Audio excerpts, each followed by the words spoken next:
Vous avez remarqué comme le climat est devenu étrangement chaotique ces derniers temps? La régularité des saisons, avec leurs caractéristiques bien marquées, semble avoir disparu. Aujourd'hui, nous faisons face à des hivers caniculaires, des étés frais, des sécheresses surprenantes et des périodes de pluie qui entraînent des sécheresses. Ces changements ne sont pas seulement plus fréquents, mais ils sont également plus extrêmes. Nous subissons des températures extrêmement élevées et basses, en plus de phénomènes météorologiques violents comme des tempêtes de neige, des orages intenses, des ouragans, des incendies dévastateurs, des inondations et des sécheresses prolongées. Prenez par exemple cette crise causée par une vague de chaleur sans précédent qui frappe plusieurs régions du monde, faisant grimper les températures au-delà des 40 degrés Celsius, avec des ressentis avoisinant les 50 degrés Celsius, transformant ces zones en véritables fours à ciel ouvert. En parallèle, certaines régions sont ravagées par des pluies battantes qui provoquent des inondations mortelles, tandis qu'une sécheresse historique dans l'Amazonie détruit sa biodiversité et impacte sévèrement la vie de nombreux habitants. Ces événements sont des signaux alarmants qui montrent qu'il y a quelque chose de profondément perturbé dans l'équilibre de notre climat. Sans aucun doute, les activités humaines contribuent grandement à cette situation, que ce soit par l'émission de gaz aggravant l'effet de serre, la déforestation, la pollution à grande échelle ou encore par notre consommation effrénée, entre autres. Cependant, on peut se demander si ce sont les seules raisons. Serait-on en train de s'approcher d'une ère que les textes sacrés avaient déjà prédite, marquée par des périodes de souffrance et de désolation pour l'humanité? Dans cette vidéo, nous plongerons dans les textes sacrés pour chercher des réponses à ces questions. De plus, nous examinerons une théorie scientifique centenaire qui pourrait bien se manifester aujourd'hui. Avant de continuer, je vous invite à vous abonner à la chaîne. C'est simple, cliquez sur le bouton d'abonnement en dessous de cette vidéo et activez la cloche de notification pour être alerté des nouveaux contenus directement sur votre appareil. Allez-y! Alors, on y va, on pourrait énumérer une tonne de galères climatiques mondiales, mais la situation est si sérieuse que des phénomènes autrefois exceptionnels dans des coins reculés se manifestent aujourd'hui avec une fréquence alarmante partout sur la planète. Le sud du pays est en pleine crise à cause de pluies battantes et d'orages dévastateurs. Le dernier en date a tué pas mal de monde et a forcé des centaines de familles à quitter leur maison. Les dégâts comprennent des routes bloquées, des ponts effondrés et des récoltes foutues en l'air, créant un véritable chaos à cause d'un cyclone extratropical qui est le résultat de la rencontre entre des masses d'air froid et chaud. Cet événement, par contre, n'est pas isolé. Il est parti d'un problème bien plus large, associé à une vague de chaleur qui touche différentes parties de la planète, avec des températures qui dépassent les 40 degrés dans certains endroits. Cette hausse brutale de température a déjà causé la mort de personnes, des vieux aux jeunes, qui tentent de survivre à la canicule avec peu d'eau.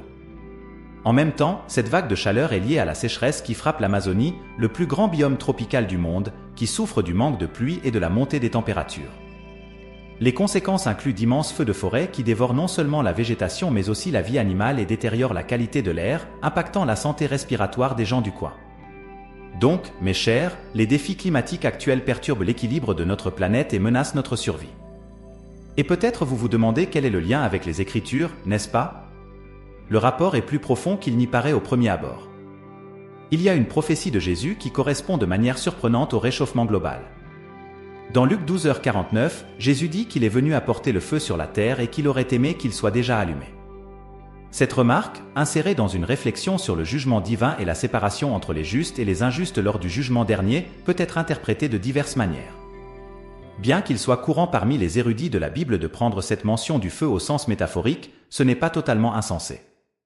Imaginez si Jésus parlait d'un truc bien réel en regardant les déluges et les tempêtes qu'on voit partout aujourd'hui.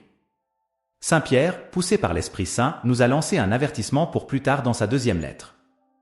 Au chapitre 3, il nous dit que le jour du Seigneur va débarquer quand on s'y attend le moins, comme un voleur dans la nuit. Il décrit une scène de ouf où le ciel explose avec un bruit de dingue, tout crame et la terre, avec tout ce qu'elle porte, va se retrouver à poil. Face à ce bordel qui s'annonce, il nous pose la question de comment on devrait vivre notre vie, en insistant sur le fait qu'on doit être au top de notre spiritualité et dévouement, en attendant et en hâtant l'arrivée de ce jour divin. Ce sera le moment où le ciel va flamber et tout va fondre sous une chaleur de malade. Mais on reste dans l'espérance, parce qu'il nous a promis un nouveau ciel et une nouvelle terre où tout sera nickel et juste. Les gars et les filles, même la science moderne kiffe cette prophétie. Des cracks en physique nucléaire et en agronomie admettent que notre planète a ses jours comptés, surtout avec le bordel climatique qui s'intensifie. Stephen Hawking, ce cerveau de ouf, avait prévenu juste avant de nous quitter en 2018 que la Terre risque de devenir un gros barbecue dans quelques siècles. Même des gros noms comme Elon Musk et l'ex-président américain Barack Obama flippent pour l'avenir de l'humanité avec la Terre qui part en vrille. Ils poussent à fond la recherche et lâchent des thunes pour des projets de ouf, comme bâtir une baraque autonome sur Mars. Selon eux, Mars c'est le spot parfait, loin des galères terrestres, et bien mieux que la Lune qui capterait trop les mauvaises vibes d'une cata sur Terre. Cette vision des choses, partagée par bon nombre de chercheurs, leaders et personnalités influentes à travers le globe, n'est pas sans fondement. En vérité, notre planète fait face à des défis redoutables, y compris de graves crises environnementales. Néanmoins, le débat dépasse la simple survie sur Terre. D'après les Saintes Écritures, le retour de Jésus secouera non seulement la Terre mais l'ensemble de l'univers, et il n'existera aucun refuge, aussi éloigné soit-il, dans ces derniers jours. Le besoin de trouver un nouveau chez nous se fera ressentir, mais il ne sera pas sur Mars, la Lune ou n'importe quel autre corps céleste. Le destin qui nous est promis est un nouveau ciel et une nouvelle terre, déjà réservés par Jésus-Christ pour ceux qui croient en lui. Il est temps de parler d'une théorie scientifique séculaire qui revient au premier plan actuellement, juste sous nos yeux. Des scientifiques mettent en lumière l'imminence d'un phénomène climatique significatif, se démarquant des théories conspirationnistes habituelles et largement ignorées par les médias mainstream. Le chercheur russe Alexander Chizevski a proposé, en 1922, l'existence de cycles solaires qui entraîneraient des perturbations majeures sur Terre, qu'il a décrites comme un grand bouleversement. Ces cycles solaires provoquent une série de phénomènes extrêmes, tels que des pluies dévastatrices, des inondations catastrophiques, des tornades violentes, des ouragans puissants, des tremblements de terre, des aurores spectaculaires, des incendies de forêt incontrôlables et des tempêtes à la fois magnétiques et électriques. Ces derniers événements sont particulièrement alarmants en raison de leur capacité à perturber la distribution d'électricité, à provoquer des défaillances dans les systèmes de navigation et à compromettre les réseaux de communication avec des impacts potentiels importants sur Internet. L'impact de ce cycle solaire est profond et étendu.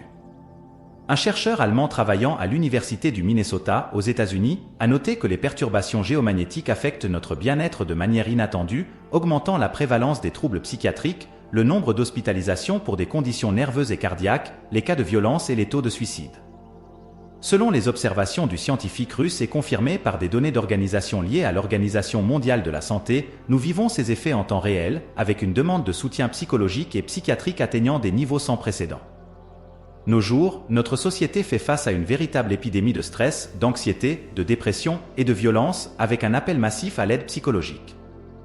La liaison entre ces symptômes et des phénomènes solaires atypiques est soulignée par l'enregistrement des tempêtes solaires les plus violentes de ces dernières années. La NASA a récemment repéré une énorme tache solaire, 4 fois plus grande que notre planète, qui pourrait provoquer des éruptions solaires d'une puissance extraordinaire. Ces éruptions posent un risque sérieux pour nos systèmes énergétiques et de communication, en plus d'accroître l'exposition à la radiation cosmique, avec d'éventuels impacts négatifs sur notre bien-être physique et mental. C'est un moment de réflexion pour les sceptiques des prophéties bibliques qui cherchent des réponses uniquement dans la science.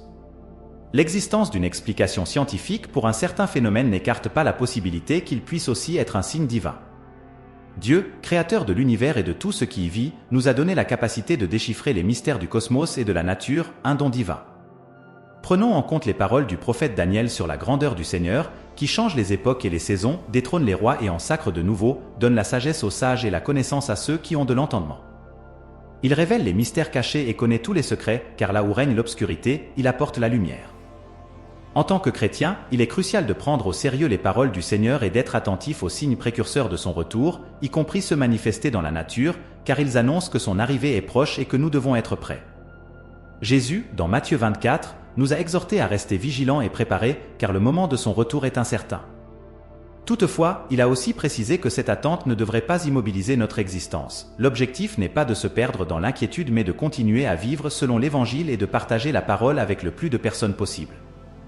En même temps, il serait imprudent d'ignorer les signes qui se manifestent. Jésus nous a conseillé de rester éveillés et de reconnaître les signes de son retour imminent. Avant de conclure, il est crucial de souligner que les changements climatiques et les catastrophes naturelles ne sont pas les seuls indicateurs du retour du Christ. D'autres signes, comme la création de l'État d'Israël, se sont déjà matérialisés, tandis que d'autres, incluant des conflits armés, se déroulent en ce moment même. Dans notre époque, on assiste à la diffusion des maladies, à l'augmentation fulgurante du péché et à une croissance sans précédent de la connaissance. C'est vraiment ce qui définit nos jours. On attend encore la réalisation d'autres prophéties, comme le réveil spirituel, la propagation de l'Évangile dans le monde entier et l'apparition de l'Antichrist, qui sera suivie par des annonces de paix mondiale et la création d'un gouvernement unifié. Ainsi, la promesse du retour de Jésus ne se limite pas seulement aux phénomènes liés au soleil et à la météo de la Terre. mais ces événements nous rappellent qu'il est proche de revenir. Dans ce cadre, je me pose une question, si Jésus revenait demain, serais-tu prêt à passer l'éternité à ses côtés? Les signes de la fin des temps pourraient être lointains, peut-être un siècle, un demi-millénaire, ou ils pourraient se produire dès la semaine prochaine. La vérité, c'est qu'on ne sait pas quand précisément cela arrivera. Donc, ce serait imprudent de remettre à plus tard ce qui est essentiel, se repentir de nos péchés, accepter Jésus comme sauveur et suivre ses enseignements. Amen. Les signaux dans le ciel et sur la terre sont des avertissements clairs, et mon vœu le plus cher est que nous nous retrouvions dans la vie éternelle, où nous régnerons ensemble dans une ère de paix, sans mort, douleur ni souffrance, selon le plan divin pour l'humanité. Amen. Si cela résonne avec toi, n'hésite pas à le partager avec tes amis et ta famille, et pense à t'abonner au canal. Que Dieu te bénisse abondamment jusqu'à notre prochaine rencontre.